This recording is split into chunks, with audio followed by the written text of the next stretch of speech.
ఇటీవల తిరుపతిలో తొక్కిసలాట ఆ పరిణామాలపైన ముఖ్యమంత్రి ఉప ముఖ్యమంత్రి స్పందించిన తీరు, ఈ వ్యవహార జరిగిన సరళి, వీటిపైన నేను గత కొన్ని రోజుల్లో వ్యాఖ్యానాలు చేశాను. నా సొంత విశ్లేషణతో పాటు ఏబిఎన్ రాధాకృష్ణ చేసిన 2 వారాలలో చేసిన విశ్లేషణల పైన కూడా వ్యాఖ్యానించాను. సో నేను ఈ వ్యాఖ్యానాల్లో సెంట్రల్ పాయింట్గా చెప్పింది ఏంటి, అదే విషయాన్ని ఏబిఎన్ రాధాకృష్ణ కూడా చెప్పాడు. భాష వేరైనా భావం మాత్రం ఒకటే. ఏంటది? పవన్ కళ్యాణ్ చాలా క్లియర్గా ఎక్కడ డిమార్కేట్ చేసుకోవాలో అక్కడ చేసుకుంటున్నాడు. అట్లీస్ట్ తొక్కిసలాట వ్యవహారంలో పవన్ కళ్యాణ్ తెలుగుదేశం నాయకత్వానికి భిన్నంగా స్వతంత్రంగా ఆయన వ్యవహరించాడు. ఈ స్వతంత్రంగా వ్యవహరించడం కూటమికి నష్టం జరుగుతుందని రాధాకృష్ణ లాంటి వాళ్ళు విశ్లేషించిన మాట నిజమే. కానీ పవన్ కళ్యాణ్ చాలా స్పష్టంగా తన ఒరవడి వేరు అని ప్రకటించుకున్నాడు అని.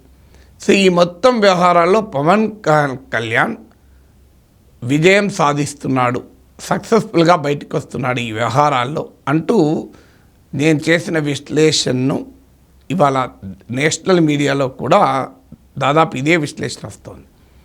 మీరు గత 2-3 వారాల్లో నేను చేసిన వీడియోలను మీరు జాగ్రత్తగా విని ఉంటే, చూసి ఉంటే, మీరు ఇవాళ ది వైర్లో వచ్చిన వ్యాసం చూడండి. నేను చెప్పిన ప్రతి అంశము ఈ వ్యాసంలో ఉంటుంది. అంటే ఈ వ్యాసము ఇవాళ వచ్చింది. నేను గత 2-3 వారాలుగా చెప్తున్నాను. ముఖ్యంగా ఏబిఎన్ రాధాకృష్ణ విశ్లేషణలపైన చేసిన 2 వీడియోలు, దాంతోపాటు పవన్ కళ్యాణ్ కూటమి తప్పులకు పవన్ కళ్యాణ్ దూరము అని చేసిన వీడియో, ఈ 3 వీడియోలు ముఖ్యంగా. మిగతా వీడియోలు కూడా మీరు చూడండి. స్పష్టంగా నేను ఏ విశ్లేషణ అయితే చేశానో అదే అంశాన్ని రాధాకృష్ణ అంగీకరించడమే కాకుండా జాతీయ మీడియా ది వైర్లో కూడా వచ్చిన కథనంలో కూడా ఇదే అభిప్రాయాన్ని ఇచ్చారు. మీకు డిస్క్రిప్షన్లో ది వైర్ ఇవాళ ప్రచురించిన వ్యాసాన్ని నేను మీ ముందు పెడుతున్నాను. ఈ వ్యాసం ఇవాళ వచ్చింది. నేను గత 3-4 వారాలుగా చెప్తున్నాను. సో ఈ పరిణామాలను చూస్తే ఎన్నికల ఇంకాస్త వెనక్కి వెళితే ఎన్నికల ముందు, ఎన్నికల తర్వాత, సో ఆంధ్రప్రదేశ్ రాజకీయాల్లో ఉన్న 3 పార్టీలు, టీడీపీ, జనసేన, వైసీపీ, బీజేపీ, 4 పార్టీలు, 4 నాయకులు, చంద్రబాబు నాయుడు, జగన్మోహన్ రెడ్డి, పవన్ కళ్యాణ్, బీజేపీలో పురంధేశ్వరి అనుకుంటే, ఈ 4 నాయకుల అడుగుల్ని మీరు జాగ్రత్తగా గమనిస్తే ఇప్పటి వరకు చాలా క్లియర్గా ఎవరు ముందున్నారు అంటే నిర్ద్వందంగా పవన్ కళ్యాణ్ అని చెప్పచ్చు. ముందున్నారు అంటే అర్థం మిగతా వాళ్ళు ఓవర్టేక్ చేశారు చంద్రబాబు నాయుడు నా ఉద్దేశం కాదు. ఎక్కడ బిగిన్ అయ్యాడు, ఎక్కడున్నాడు, what is the distance covered యాంగిల్లో చెప్తున్నాను నేను. చంద్రబాబు నాయుడుకు పవన్ కళ్యాణ్కు మధ్య పోటీ పెట్టడం లేదు. చంద్రబాబు నాయుడు స్థాయి, ఆయనకున్న హోదా పవన్ కళ్యాణ్ కూడా గౌరవిస్తున్నప్పుడు మనం దాన్ని తక్కువ చేయకూడదు. కానీ where did the start and where did the come, మీకు పవన్ కళ్యాణ్ విశ్లేషణ చేస్తే అర్థమవుతుంది ఎక్కడ స్టార్ట్ అయింది. మొదటిగా ఆయన పైన విమర్శ ఏంటి, ఒకప్పుడు ఈయన సీరియస్ పొలిటీషియన్ కాదు, ఈయన సినిమా తక్కువ, ఇంటర్వెల్ ఎక్కువ, ఇక్కడితో మొదలైంది కదా కాస్త వెనక్కిపోతే. సో క్లియర్గా పవన్ కళ్యాణ్ ఎన్నికలకు ముందు కొద్ది రోజుల ముందు నుంచి సీరియస్ పొలిటీషియన్గా ట్రాన్స్ఫార్మ్ అయ్యాడు. సినిమా ఎక్కువ, ఇంటర్వెల్ చాలా తక్కువ అని నిరూపించాడు. సో తన క్రిటిక్స్ను ఫూల్ చేశాడు, డిస్ప్రూవ్ చేశాడు. ఇది మొదటిది. రెండవది, పవన్ కళ్యాణ్కు సొంత ఎజెండా లేదు. ఆయన పార్టీని గెలిపించడం ఆయన ఎజెండా కాదు. చంద్రబాబు నాయుడును బలోపేతం చేయడమే ఆయన ఎజెండా. ఈయన పవర్ స్టార్ కాదు, ప్యాకేజ్ స్టార్ అంటూ వైఎస్ఆర్ కాంగ్రెస్ తీవ్రంగా ఆరోపించింది. చాలామంది పవన్ కళ్యాణ్ నాన్ సీరియస్ ప్లేయర్గానే భావించిన వాళ్ళు ఉన్నారు. నేను డే 1 నుంచి ఇది కాదు అని చెప్తూ వస్తే నాతో కూడా చాలామంది ఉన్నారు, చాలా ఎక్కువ ఊహించుకుంటున్నారండి పవన్ కళ్యాణ్ను, మీరు చాలా ఎక్కువ అంచనా వేస్తున్నారు, మీకేదో పవన్ కళ్యాణ్ మీద ప్రేమతో మాట్లాడుతున్నారు. రాజకీయ విశ్లేషకులుగా నాకు ఎవరిపైన ప్రేమ ఉండదు, కోపం ఉండదు. నాకు అర్థమైంది నేను చెప్తుంటాను.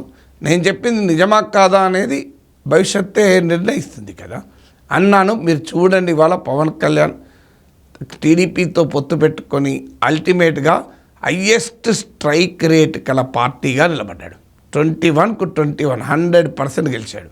పోటీ చేసిన ప్రతి అసెంబ్లీ సీటు, పోటీ చేసిన ప్రతి లోక్సభ సీటు గెలిచి తెలుగుదేశం బీజేపీలకు కూడా లేని స్ట్రైక్ రేట్ సాధించాడు. ఇప్పుడు చెప్పండి, ఆయన నాన్ సీరియస్ ప్లేయర్ అయితే సాధ్యమయ్యేదా?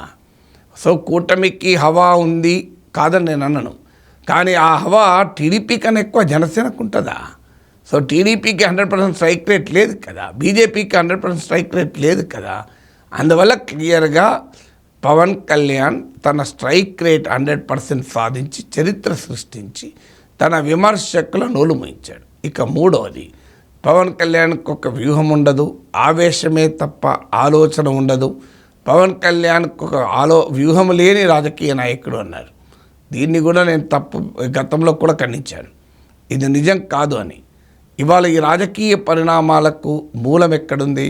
నేను చెప్పేది కాదు, మీరు చంద్రబాబు నాయుడుది అన్స్టాపబుల్, నా నందమూరి బాలకృష్ణతో చేసిన అన్స్టాపబుల్ షోలో చూడండి, చంద్రబాబు నాయుడు చెప్తాడు ఈరోజు ఆంధ్రప్రదేశ్లో ఈ రాజకీయ పరిణామాలు వచ్చాయంటే గేమ్ చేంజర్ పవన్ కళ్యాణ్. నేను మొదటి డేనే చెప్పాను, మ్యాన్ ఆఫ్ ద సిరీస్ ఎవరన్నా కావచ్చు, మ్యాన్ ఆఫ్ ద మ్యాచ్ మాత్రం పవన్ కళ్యాణ్ అవుతాడు అని మొదటి నుంచి అందరికన్నా ముందు man of the match Pawan Kalyan పదం వాడింది నేను.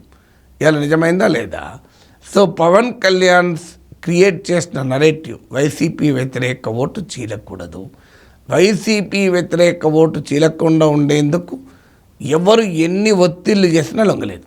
హరిరామజోగయ్య, ముద్రగడ పద్మనాభం లాంటి వాళ్ళు 50 సీట్లు అడగాలి, 60 సీట్లు అడగాలి అని అటాక్ చేసిన వైసీపీలోని కాపు నేతలు అంబటి రాంబాబు, పేర్ని నాని కాపుల ఓట్లు తీసుకెళ్ళి కమ్మోళ్ళ కాళ్ళ మీద పెడుతున్నామన్నా, చంద్రబాబు నాయుడుకి అమ్ముడు పోయావన్నా, తన లిమిటేషన్ తనకు తెలుసు. ఎన్ని పోటీ చేయడం కాదు, ఎన్ని గెలుస్తావన్నది ముఖ్యం. ఇప్పుడు రాజకీయ పరిణామాలను మార్చాలంటే తనకున్న బలం సరిపోదు. తనకున్న బలం సరిపోనప్పుడు వైసీపీ వ్యతిరేక ఓటు చీలకుండా ఉంచడమే పరిష్కారము. దానివల్లనే జనసేన మేలు ఉంటుంది అని గుర్తించాడు, చెప్పాడు, ఆచరణలో నిరూపితమైంది. వైసీపీ వ్యతిరేక ఓటు చీలకూడదన్న పవన్ కళ్యాణ్ నరేటివ్నే ఇవాళ ఆంధ్రప్రదేశ్లో జగన్మోహన్ రెడ్డి ఓడించింది, చంద్రబాబు నాయుడు ముఖ్యమంత్రి చేసింది. కాదని ఎవరైనా అనగలరా? నాలుగవది, ఏ వ్యూహము లేని వ్యక్తి అన్నారు కదా, ఆయన చూడండి పొత్తు ప్రకటించిన తీరు, ప్రకటించిన సందర్భం చూడండి, చాలా ఎఫెక్టివ్గా, సమర్థవంతంగా, సరైన టైంలో ప్రకటించాడు. బీజేపీ ఇంకా టీడీపీతో పొత్తు తేల్చుకోకముందు తాను బీజేపీతో విడగొట్టుకోకుండా విడిగా వెళ్ళి తెలుగుదేశంతో కలిశాడు. అది కూడా ఎప్పుడు కలిశాడు? రాజమండ్రి సెంట్రల్ జైలు సమక్షం ముందట అటుపక్క బాలకృష్ణ, ఇటుపక్క లోకేష్ ఉండగా, మధ్యలో పవన్ కళ్యాణ్ నిలబడి, చంద్రబాబు నాయుడు జైల్లో ఉండగా, తెలుగుదేశం పార్టీ తీవ్రమైన నిస్పృహలో, నిరాశలో ఉండగా, నాయకుడు జైల్లో ఉన్న పరిస్థితుల్లో అసలు కూటమికి ఒక ఊపునిచ్చాడు పవన్ కళ్యాణ్. ఇంతకన్నా ఎఫెక్టివ్గా టైమింగ్ను, కాంటెక్స్ట్ను చూసుకొని పొత్తును ప్రకటించడం అనేది మామూలు విషయం కాదు.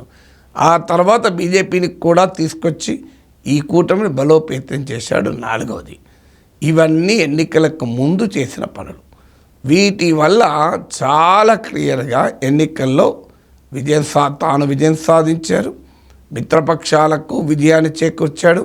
ఆంధ్రప్రదేశ్ రాజకీయాల్లో ఒక బలమైన వ్యక్తిగా, ఎవరైనా ఎవరో ఏమో అని అనొచ్చు అంటే, కానీ ఎవరో ఏమో కాదైనా క్లియర్గా ఆంధ్రప్రదేశ్ సమకాలీన రాజకీయాల మార్పులకు సూత్రధారయ్యాడు.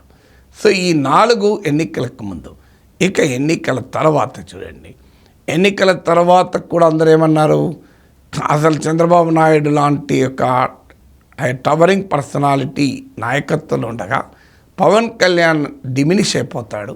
పవన్ కళ్యాణ్కి ఆ అడ్మినిస్ట్రేషన్ తెలియదు, పాలిటిక్స్ తెలియదు, ఇది నాన్ సీరియస్ పర్సన్.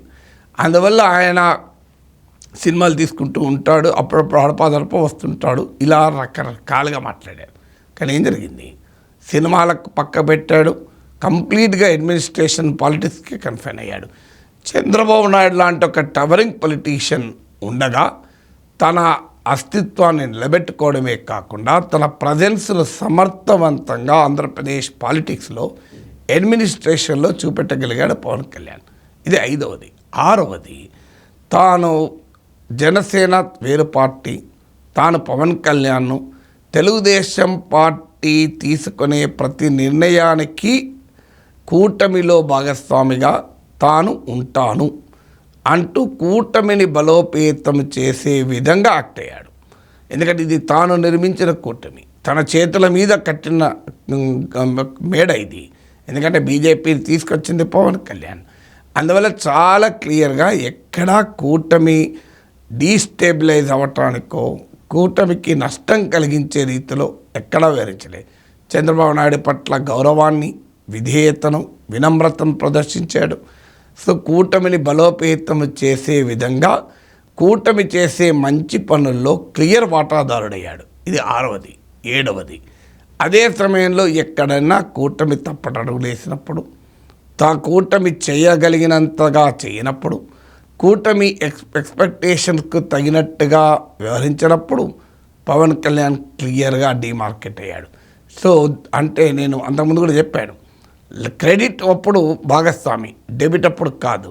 మీకు దానికి ఉదాహరణలే హోంమంత్రి పైన చేసిన వ్యాఖ్యలు, అలాగే ఇటీవల ఈ తొక్కిసలాట విషయంలో క్షమాపణ చెప్పమని అడగడము, ఆ రకంగా ఎక్కడ కలిసి పనిచేయాలో అక్కడ కలిసి పనిచేశాడు, ఎక్కడ విడగొట్టుకోవాలో అక్కడ విడగొట్టుకోవాలన్నాడు.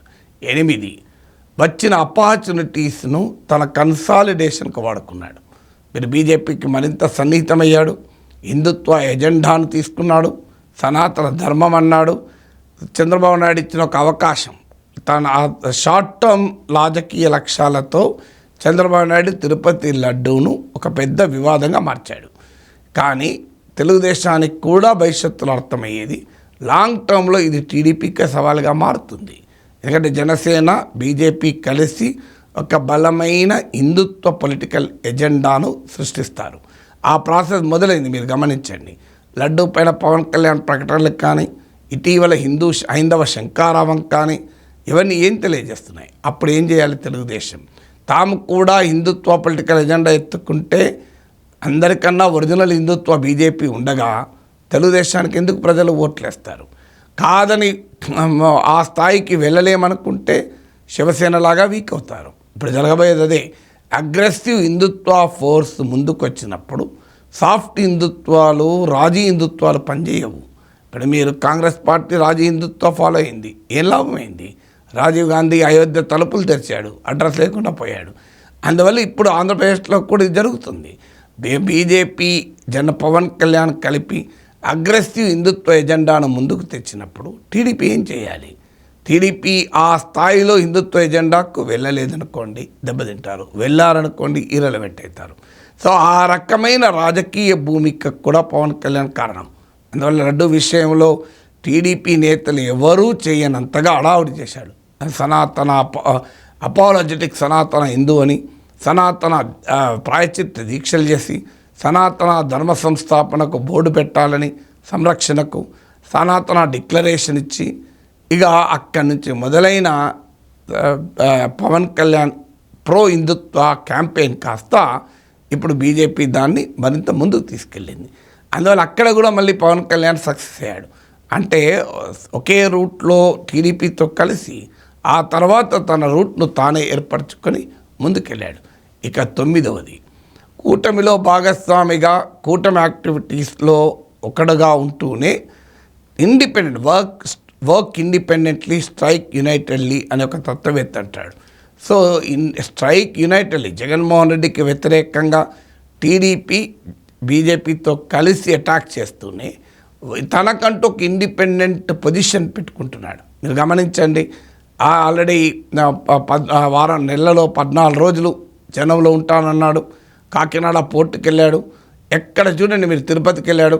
చంద్రబాబు నాయుడు తీసుకొని వెళ్ళలే పవన్ కళ్యాణ్ విడిగా వెళ్ళాడు. మీరు గమనించండి, రాధాకృష్ణ కూడా అదే ప్రస్తావించాడు.